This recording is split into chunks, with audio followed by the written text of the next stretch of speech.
Good evening, friend. Come inside out of the cold. Warm yourself by the fire. Pull up a chair. Make yourself at home. Would you care to join me for a story? I was just about to begin reading. Tonight, I think I'll read The Werewolf Stalks. Out of the frozen north came a dread thing that was neither man nor beast, a monster without a soul that killed without remorse and gave no quarter, a nameless terror that went loping through the night in the full of the moon, with its crimes black upon it. The Werewolf Stalks.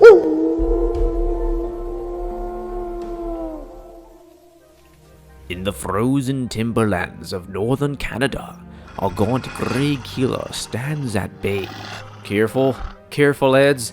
I've got him covered. I got this sucker. Oh, Pierre, the poor devil. Those shadows wrecked my aim. Bring the crate, hurry.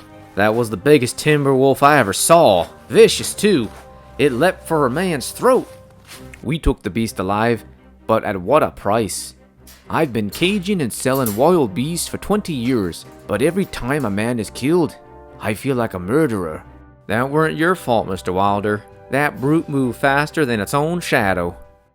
At that moment, in a nearby cabin. Oh, a wreath of garlic? What good will that do, woman? Werewolves fear garlic. What was it we heard howling last night? It began as a wolf's cry, but it turned into the cool laughter of a man. Jacques' laughter. In the bleak north country, ancient beliefs die slowly. From old France, the settlers brought with them a mortal fear of the undead. I tell you, it was Jacques. Jacques de Lauguerre. He was bitten by a wolf, then disappeared. If it was a werewolf that beat him, he's become a werewolf himself. He was a cruel, brutal man. If he roams the timber as a wolf, I cannot imagine. Later that night, at John Wilder's camp. Ho ho, would you look at him? He's a magnificent beast, Barbara. Zoos are plenty greedy for timber wolves. We'll get a good price for him in the States. But I can't forget, we captured him at the cost of a human life. I am terribly tired, dear. Let us call it a night. Alone, a ghastly transformation begins.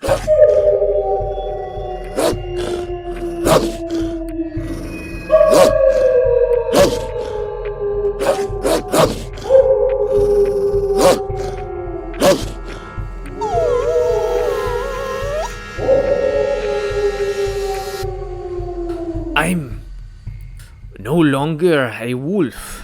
I'm Jacques. Cage me like a beast, would they? I'll claw out their throats. The wife of the man who caged me, when she bears the claw marks of the undead, she will run like a beast through the timber. Her hands will become claws. Her face. Help me! Let me go! Barbara? Where did she go? Help! Look at the size of that feller. I can't risk shooting.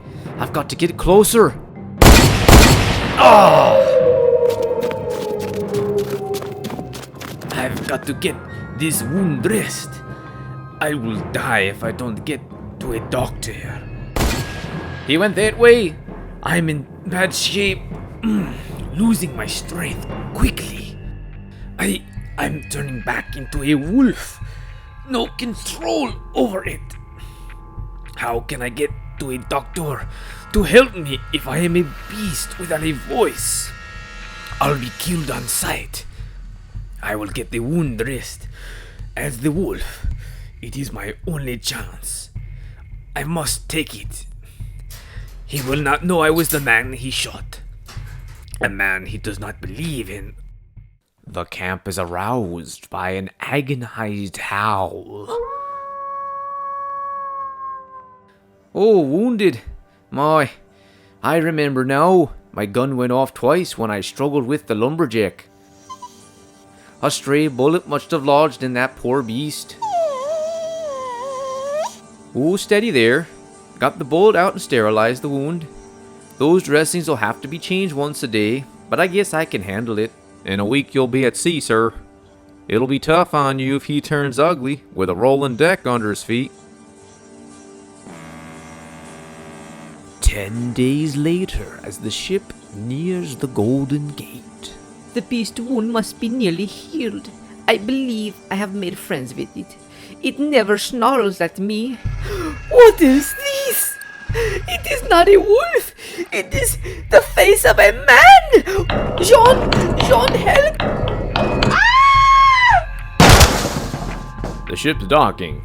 You'd better get her into a taxi. She was shaken up a bit, but she'll be alright now. Nerves, mostly. She saw a shadow, and in her nervous state, well, thank you for looking after her. At a West Coast zoo. I never saw a more vicious-looking beast. Look at him. He'd like to get at us. A beast like that could kill a man with a single blow. That night, on the sleeping city, a ghastly terror falls. A terror of rending claws, slashing out of the darkness, of running feet, and overall, the shadow of something monstrous. But fortunately for the city of San Francisco, a werewolf cannot cross running water. There it goes, Monahan. It's that escaped wolf. Later that night, in John Wilder's home. I'm going upstairs to bed. I'm sorry the wolf escaped, but my responsibility ended when I sold it to the zoo. If you want to sit here listening to that radio blaring all night, well, go ahead. You know as well as I do, the wolf had nothing to do with those slayings. But it did have something to do with them, John. I tell you, I'm frightened. It was not a shadow I saw on the ship. Why don't you believe me? The werewolf legend, it is as old as mankind. There must be some truth in it. This just in. The escaped wolf that has been terrorizing San Francisco has been wounded. Law enforcement reports it got away, but was last seen on River Street. Wounded? When it was wounded before, Jean dressed the wound. What if it should come here? If it is really a werewolf, it will know the way. There's something at the window. Something out there that... Oh, it is something terrible. Jean, help me. Jean. Barbara, keep backing away. Stay away from it. I've got to get to the table. Only in death does Jacques shed the mark of the beast and find release from his torment. A silver knife. Silver is fatal to the werewolf. But you knew? You didn't believe? What opened your eyes? Sheer desperation, I guess. I didn't want to lose you, darling. I'd say that was a hair-raising tale. Don't be a stranger, friend. I'll be seeing you.